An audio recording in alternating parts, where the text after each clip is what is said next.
Graça e paz, meus irmãos. Aqui, pastor René Ricardo, pastor da Igreja Batista, e esse é o nosso canal Panorama Bíblico, Devocional Diária e EBD, Escola Bíblica Dominical. Aqui então nós iniciamos o nosso conteúdo diário, que nós temos aí o objetivo de segunda a sexta-feira trabalharmos o nosso banner, nossa proposta de panorama bíblico através do banner. Proposta essa que pode ser também usada na escola bíblica dominical e em várias outras atividades da igreja, em suas atividades particular. Nós não vamos fazer um vídeo específico sobre panorama, porque é uma palavra rápida, e aí nós vamos dar só uma palavrinha em relação ao panorama, e depois vamos partir logo para o estudo do período patriarcal. A ideia de panorama é essa aí. É a ideia de um Cristo Redentor.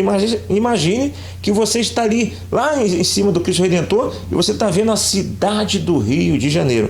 Cada parte ali embaixo da cidade do Rio de Janeiro é uma parte da Bíblia. Ali embaixo é toda a história bíblica. E você está olhando por cima. Você está olhando de forma panorâmica. Essa é a ideia da nossa proposta. Depois, nós vamos descer desse Cristo, começamos a conhecer um pouco mais desta cidade. E quando nós começarmos a descermos, já vamos começar a descer com a sua contribuição. A nossa proposta é que você venha somar com o seu conhecimento nesse canal. E juntos vamos explorar a Bíblia. Juntos vamos explorar a cidade do Rio de Janeiro. Entendeu a proposta? E é claro que por mais que você desça, por mais que você explore mais a Bíblia, a história da Bíblia, você vai estar sempre no aspecto panorâmico. Porque, na verdade, a Bíblia tem uma profundidade muito grande e por mais que você estude, mais você precisará estudar. Então, essa é a ideia de panorama bíblico. Estudar a Bíblia de forma panorâmica. Vamos lá, então.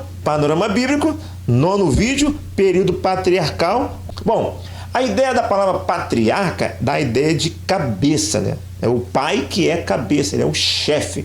Essa é a ideia da palavra patriarcal, o sentido etimológico da palavra patriarcal, cabeça, chefe, ok? Vamos pensar um pouquinho na vida religiosa na nossa comunidade hoje, nossa realidade hoje, e a partir de nós pensarmos hoje, vamos pensar como é que era no passado. Bom, hoje, você sabe, você tem a tua família aí, né?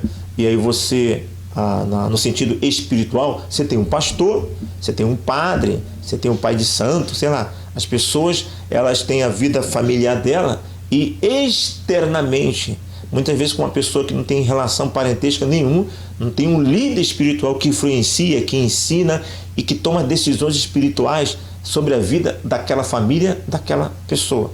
Hoje já tem uma instituição estabelecida. Já tem doutrina estabelecida, tem um corpo doutrinário estabelecido, temos templos estabelecidos, temos leis, temos normas, tudo montadinho. Mas naquela época, lá no passado, não tinha nada disso. Não existia um corpo doutrinário estabelecido, pelo menos em tese não. Os ensinos eram oral, passava de família para família, não existia templos estabelecidos. Então, a ideia do período patriarcal, do patriarca, é aquele que é líder em tudo, na área de decisões familiares, de guerra, qualquer tipo de decisão, seja no aspecto religioso, seja no aspecto civil, é o pai que decide, é o cabeça, é o patriarca que decide tudo. Inclusive, decidia o casamento da filha, decidia com quem a filha ia casar. Então, essa é a ideia do patriarca. Vê a diferença? O patriarca, ele é o líder em tudo. Ele decide em tudo. Ele dá a palavra final em tudo neste período, que é diferente de hoje. Existe a vida espiritual de alguém está atrelada a um pastor, né? A autoridade é fora da família, né? E muitas vezes até de outro lugar. Tem igrejas, por exemplo, que é internacional, onde o líder está no outro país. Igrejas que têm templos, denominações em outros países, o chefe, o comandante está em um país e os liderados estão em outro país. Olha só como é que as coisas mudam.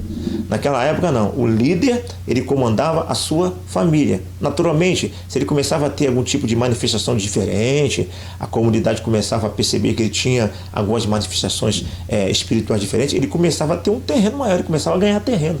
começava a se expandir, mas basicamente a liderança dele era em casa e ele decidia todos os aspectos familiar, ele era o patriarca. Bom, quem é visto como patriarca no geral?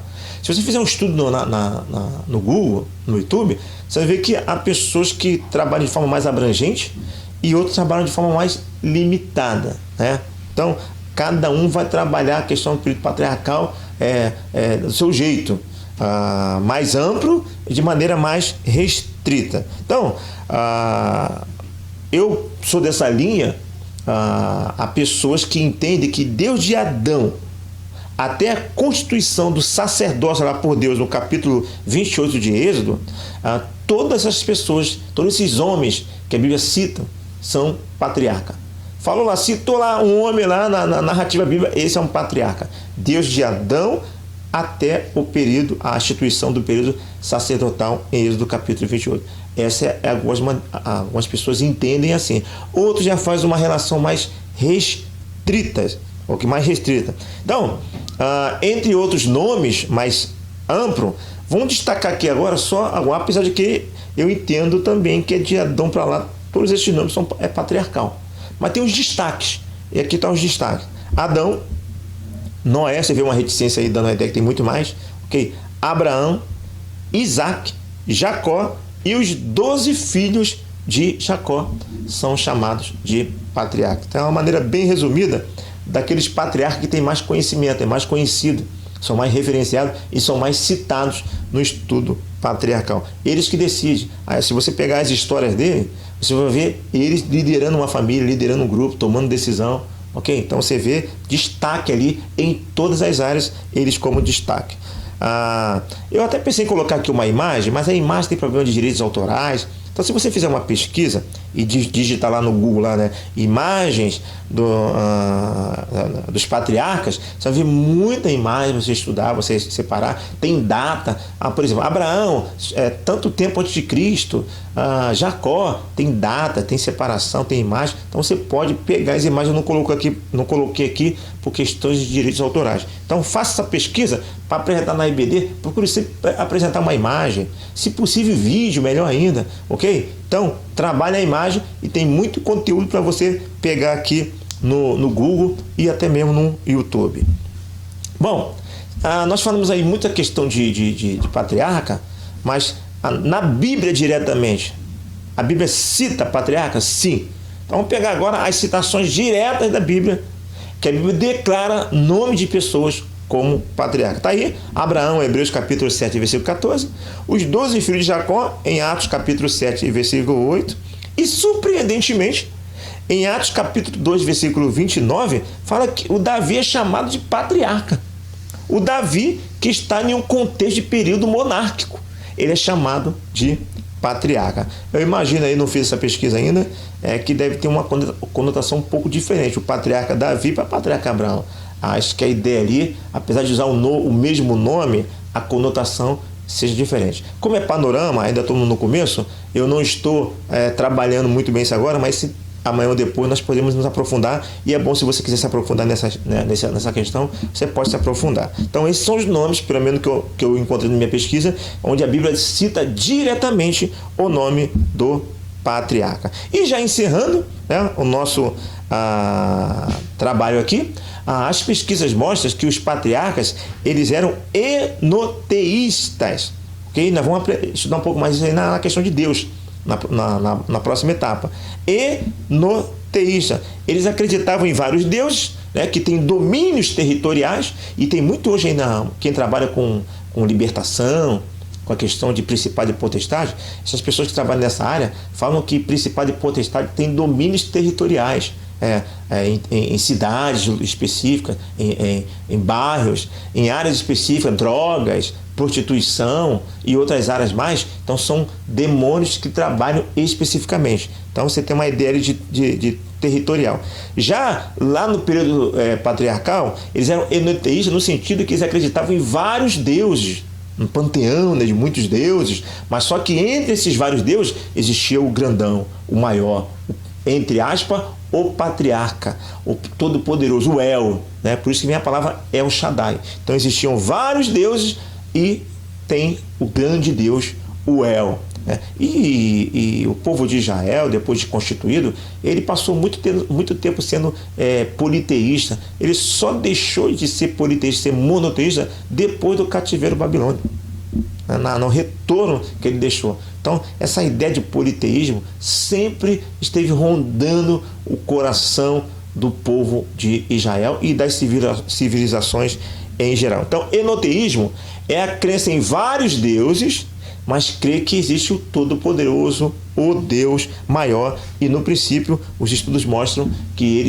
os patriarcas eram enoteístas, ok? O Abraão, todos esses aí, só que estavam servindo o Deus que era maior, ok? Muito bem, vamos a algumas aplicações práticas e nós encerramos então o nosso vídeo. Esse é mais importante, é uma parte muito importante, que eu conto até com a sua contribuição. Quando você contribuir, procure se firmar mais em contribuições práticas, em ensinos práticos. Dúvidas, acréscimo de estudo, questionamento, mistério, pode mandar para a gente. Mas atenta mais a ter aplicações práticas, ok? Primeira aplicação prática. Você é o patriarca ou matriarca, né? Na vida. Na sua casa, na igreja, em seu setor de trabalho, você tem um chamado para uma liderança. E se você for chamado para uma liderança, você tem que agir como tal. Então, para com esse negócio de ser procrastinador, deixar para depois. O seu liderado, ele espera que você tome a decisão. Você é líder. Em casa, na igreja, no trabalho, se você está como líder, patriarca, você precisa tomar decisão. Você precisa ter postura. Tome a postura do chamado que você tem. Pare de ser procrastinador. Trabalhe esse medo na sua vida. Então, essa é a primeira aplicação. Segunda, se você estudar aí o período patriarcal e, na verdade, estudar toda a Bíblia, você vai ver que nunca existiu democracia na questão espiritual entre o povo de Deus. No povo de Deus não tem esse negócio de democracia no sentido espiritual. Então, o princípio usado sempre foi um princípio patriarcal, de um chefe desse jeito. Um chefe que tem autoridade de decidir. Então, as poucas citações democráticas que nós temos lá no Novo Testamento aconteceram debaixo de uma orientação apostólica. Então, na questão espiritual, nunca teve isso. Então, há uma democracia, assim, você vê algumas atitudes de democracia no Novo Testamento, mas uma democracia que está debaixo de uma orientação apostólica. Na questão espiritual, sempre vai estar sob o comando apostólico. E nós vamos trabalhar um vídeo sobre isso.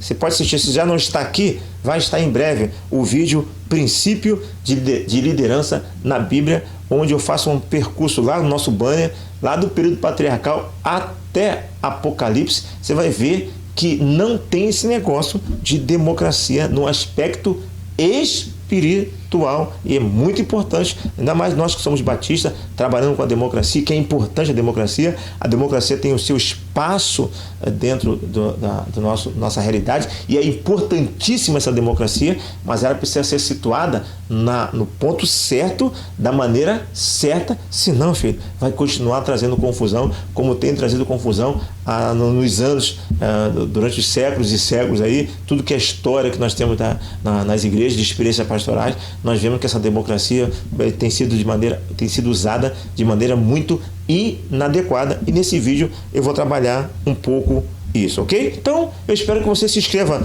em nosso canal, né? Você dê o seu like, né? Dê o seu retorno lá para o YouTube. Gostei da proposta, a proposta é boa, e eu espero que você se inscreva para receber as nossas notificações e contribua com este canal. Como eu disse, quem se inscrever, quem dá o seu like, quem ativar o sininho de notificação, poderá solicitar o nosso banner e você vai receber aí no seu e-mail. E eu espero realmente, com muita ansiedade, realmente querendo que isso aconteça, que você venha a contribuir com o conteúdo desse canal. Eu quero que aqui nesse canal esteja a sua contribuição, o seu conhecimento. Eu quero citar o seu nome aqui. Eu quero que na próxima etapa o seu conteúdo esteja aqui e todos nós venhamos assinar a todos em nossa festa americana. Eu conto com o seu apoio aqui pastor René Ricardo. Pense nestas coisas e que Deus nos abençoe.